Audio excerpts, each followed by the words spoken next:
Komentimi përsosur I Kuranit. Gjuzi I 29. Sure El Muddathir. Ajetet nga 38 deri te ajeti 48. Kullu nafsin bima kasabat rahina illa ashab al-yamin fi jannatin yatasaalun 'anil mujrimin ما سلككم في سقر قالوا لم نكن من المصلين ولم نكن نطعم المسكين وكنا نخوض مع الخائضين وكنا نكذب بيوم الدين حتى أتانا اليقين فما تنفعهم شفاعة الشافعين.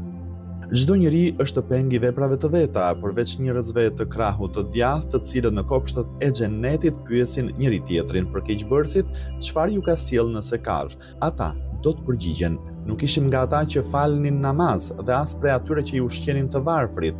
Ne lëshoheshim në biseda të kota me llafazanët dhe mohonim ditën e llogarisë, derisa na erdhi vdekja. Prandaj, kur far ndërmjetësimi I cili do ndërmjetësuesi nuk do t'i ndihmoj ata.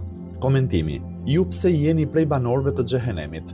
Në vazhdim të ajeteve të lartpërmendura ku diskutua për xhehenemin dhe banorët e tij, ajeti 38 shton çdo njeri është peng I veprave të veta. Fjala rahinatun rrjedh nga fjala rehnun dhe është përdorur me kuptimin peng. Zakonisht është si një garanci që e japin kundrejt huas, për analogji thuaj se gjithë ekzistenca e njeriut është peng I realizimit të kësaj përgjegjësie dhe detyrimi, në kohën që e kryen atë ndihet I lirë, në të kundërt do të ngjelet peng I robërimit.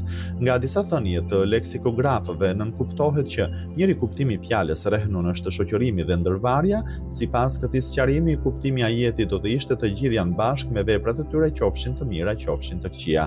Por sipas ajeteve që vijojnë, interpretimi I parë është më I përshtatshëm. Prandaj ajeti 39 menjëherë thot përveç njerëzve të krahut të djathtë. Njerëzit e krahut të djathtë janë besimtarë dhe kryejnë vepra të mira, prandaj do të futen në xhenet pa dhënë llogari. Po fjala ashabul yamin ç'kuptim ka në këtë ajet? Komentuesit e Kuranit thonë se kjo është çështje diskutimi. Komentues të tjerë thonë se kjo fjali tregon se njerëzve të krahut të djathtë do t'u jepet libri I veprave të kryera nga dora e djathtë. Disa të tjerë kanë pranuar se ajo fjali tregon edhe njerëzit besimtarë të cilët në mënyrë absolute nuk kanë kryer mëkat, edhe disa të tjerë si engjëjt e Allahut, por ka edhe komentime të tjera.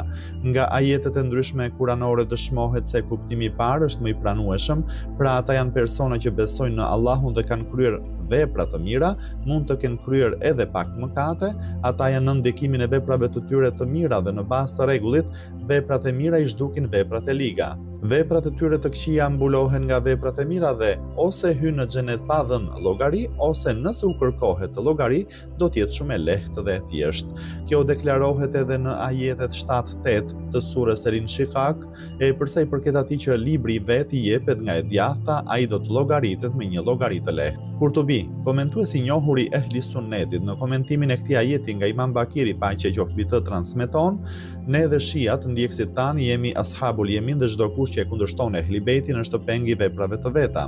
Këtë hadith e kanë transmetuar dhe komentues të tjerë në ajetin në fjalë si komentuesi Bejan në Mejmaul Beyan dhe autori I tefsirit Nurut Thaqalain. Më pas ajeti sqaron kuptimin e fjalisë ashabul yamin dhe grupin përballë tyre dhe shton, të cilët në kopshtet e xhenetit pyesin njëri tjetrin për keqbërësit çfarë ju ka sjellë në sekar. Nga këto ajete mësojmë se marrëdhënia mes banorëve të xhenetit dhe të xhehenemit nuk shkëputet plotësisht. Banorët e xhenetit nga hapësira e tyre arrin ta shohin se në gjendje janë banorët e xhehenemit dhe të bashkë bisedojnë me ta. Tani le të shohim se si I përgjigjen kriminalët ashabul yamin. Në përgjigjen e tyre ata pohojnë 4 mëkatet e veta të mëdha. Në fillim ata thonë ata do të përgjigjen nuk ishim nga ata që falnin namaz.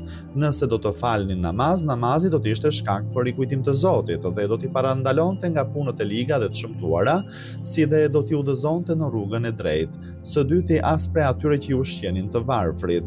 Ushqimi të varfërve, edhe pse në dukje nënkupton dhënien e ushqimit, ka një kuptim më të gjerë që përfshin çdo lloj ndihme për plotësimin e nevojave të domosdoshme të nevojtarëve dhe të vobekëve, shkallave, përfshirë këtu ushqimin, veshmbathjen, strehimin e të tjera. Ashtu siç e kanë përshkruar dhe komentuesit e Kuranit, synimi i ajetit është zekati i obligueshëm, sepse heqja dorë prej dhënies në rrugën e Allahut, e cila është një vepër e pëlqyeshme te Allahu, nuk mund të jetë shkak për shkuarje në xhehenem. Ky ajet ritekson edhe një herë tjetër këtë çështje, se detyrimi për të dhënë zekatin ishte përcaktuar edhe në Mekë, edhe pse caktimi i detajeve dhe i sasisë së domosdoshme dhe mbledhja, depozitimi i tij në thesarin shtetëror u bë në Medinë.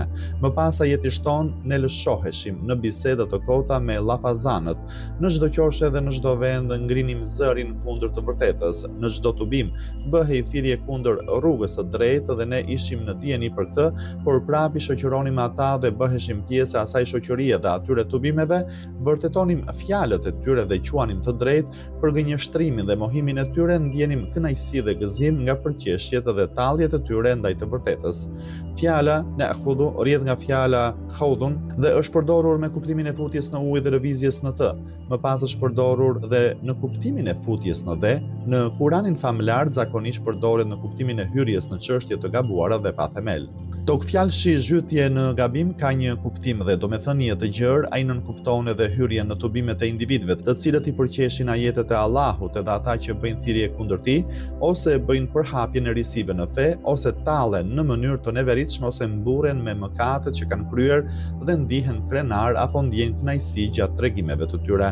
Po ashtu përfshin pjesëmarrjen në tubime ku bëhet përgojimi, akuzimi, tallja dhe të ngjashme me to, por ajeti në diskutim më shumë ka për synim tubimet që organizohen për të përhapur politeizmin, idhujtarin, dobësimin e fesë së Allahut, përqeshjen dhe talljen e personave të shenjtë.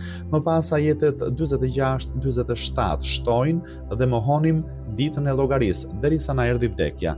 Mohimi i ringjalljes dhe i ditës së llogarisë dëmton dhe zhvlerëson të gjitha vlerat hyjnore dhe morale, e shtyn njeriu drejt kryerjes së mëkateve. Nga këto ajete përftohet se jo besimtarët dhe politeistët, ashtu siç janë përgjegjës për parimet themelore të fesë, po ashtu janë dhe përgjegjës për çështjet dytësore praktike të saj. Gjithashtu bëhet e qartë se këto katër çështje, domethënë namazi, zekati, heqja dorë nga pjesëmarrja në tubimet e njerëzve të falsitetit dhe besimi në ditën e Kiametit, kanë një rol të rëndësishëm dhe të jashtëzakonshëm në udhëzimin dhe edukimin e njeriut. Në këtë mënyrë xhehenemi nuk është vendi falësve të sinqertë dhe të vërtetë, i atyre që japin zekatin, i atyre që nuk marrin pjesë në tubimet e devijuara dhe besimtarëve në ditën e gjykimit. Sigurisht namazi është adhurim për Allahun, ky adhurim është i parealizueshëm pa besuar në Allahun, prandaj përmendja e tij është simbol për besimin dhe bindjen ndaj Allahut, për nënshtrimin ndaj urdhrave të tij. Mund të themi se këto katër çështje fillojnë nga monoteizmi dhe përfundojnë në ringjalljen dhe përfshin edhe marrëdhënien e njeriut me krijuesin, me krijesat dhe me vetveten. Mes komentuesve të Kuranit është i njohur se me fjalën yaqin synohet vdekja, sepse konsiderohet një çështje e sigurt për besimtarin dhe jo besimtarin. Njeriu mund të dyshojë në çdo gjë përveç vdekjes, por vdekja nuk ka vend për dyshim. Kjo thuhet në ajetin 99 të surës Hijr: adhuroje Zotin tënd derisa të vijë ty e vërteta vdekja. Disa komentues fjalën yaqin në këtë ajet e kanë përdorur me kuptimin e njohjes që përfiton njeriu pas vdekjes, me njohjen e botës së varrit, me botën e ndërmjetme dhe të Kiametit. Ky shpjegim përputhet disi dhe me komentimin e parë. Në ajetin 48 përmendet fundi i hidhur i këtij grupi, prandaj kurfar ndërmjetësimi i cili do ndërmjetësuesi nuk do t'i ndihmojë ata. Ata nuk do t'i ndihmojë as ndërmjetësimi i profetëve dhe as i të dërguarve të Allahut, as ndërmjetësimi i engjëjve, as i të sinqertëve dhe dëshmorëve, dhe as ndërmjetësimi i të drejtëve, sepse ndërmjetësimi ka nevojë për disa kushte. Këto kushte nuk ekzistonin, i kishin zhdukur tërësisht. Ndërmjetësimi është si uji i kulluar i cili hidhet në rrënjë të një fidani të dobët dhe ngjall atë. Së ndryshe, ashtu siç e diskutuam më sipër kur folëm për ndërmjetësimin, fjala shefaat rrjedh nga fjala shefa'e dhe është përdorur me kuptimin e bashkëngjitjes së një gjëje me një gjë tjetër. Prandaj kjo fjalë tregon personin ndërmjetësues i cili duhet të ketë kaluar vetë një pjesë të rrugës dhe është përshtatur me terrenin e vështirë, prandaj edhe mund ta ndihmojë për të kaluar rrugën e mbetur.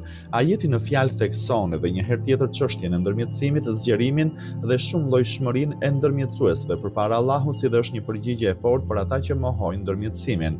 Ajeti thekson se ndërmjetësimi nuk është i pakushtëzuar, si dhe nuk konsiderohet trajtohet si dritë jeshile për mëkatin, por është një faktor për edukimin e njeriut që të arrijë të jap shpresë për ndërmjetësim dhe të mos i ndërpres marrëdhëniet me Allahun dhe të dërguarit e tij. Ajeti i lartë përmendur tregon se ndërmjetësimi nuk i sjell ndonjë dobi gjendjes së tyre, ata nuk do të ndërmjetësojnë sepse të dashurit e Allahut nuk kryejnë punë të kota dhe të padobishme. Hulumtim, ndërmjetësuesit e ditës së gjykimit.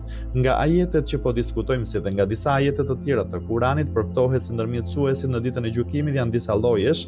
Këto transmetime janë të shumta dhe bëjnë të qartë se ndërmjetësuesit në Kiamet do të ndërmjetësojnë vetëm për ata mëkatarë tek të cilët ekzistojnë kushtet e mëposhtme të ndërmjetësimit. 1.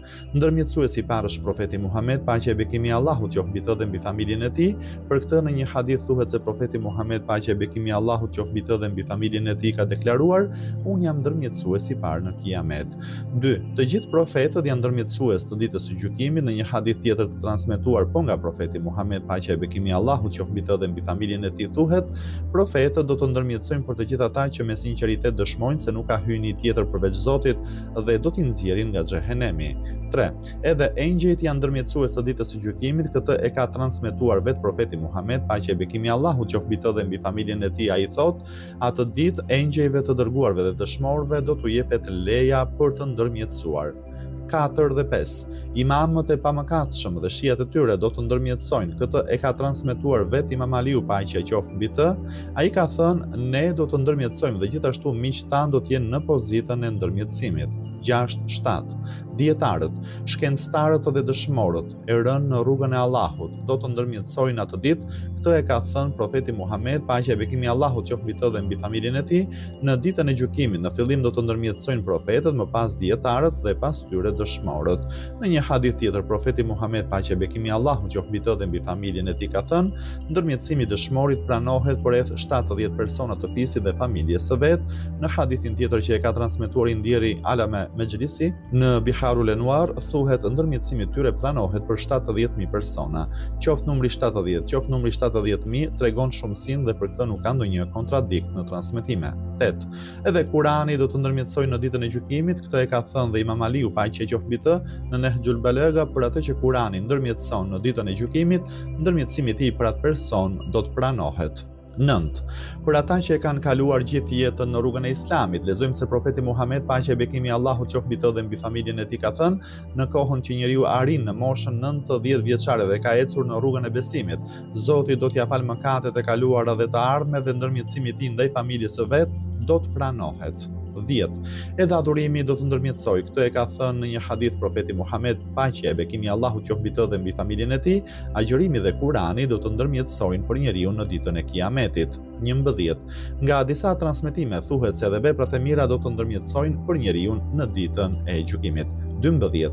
Interesant është fakti se nga disa transmetime nënkuptojmë se vetë Allahu i Madhëruar gjithashtu do të ndërmjetësojë për mëkatarët. Kjo është transmetuar nga një hadith tjetër i profetit Muhammed, paqja e bekimi i Allahut qoftë mbi të dhe mbi familjen e tij. Në ditën e Kiametit do të ndërmjetësojmë profetët, engjëjt dhe besimtarët. Allahu do thotë se tani ka mbetur ndërmjetësimi im. Për këtë ekzistojnë shumë transmetime. Ne përmendëm vetëm një pjesë prej tyre. Përsëri po e ritheksojmë se ndërmjetësimi ka nevojë për kushte dhe dispozita dhe pa ato nuk është i mundur. Edhe për një grup prej kriminalëve, ndërmjetësimi të gjithë ndërmjetësuesve është i padobishëm. Është e rëndësishme që pranuesi i ndërmjetësimit po ashtu duhet të ketë aftësinë e pranimit, sepse vetëm prania e ndërmjetësuesit nuk është e mjaftueshme.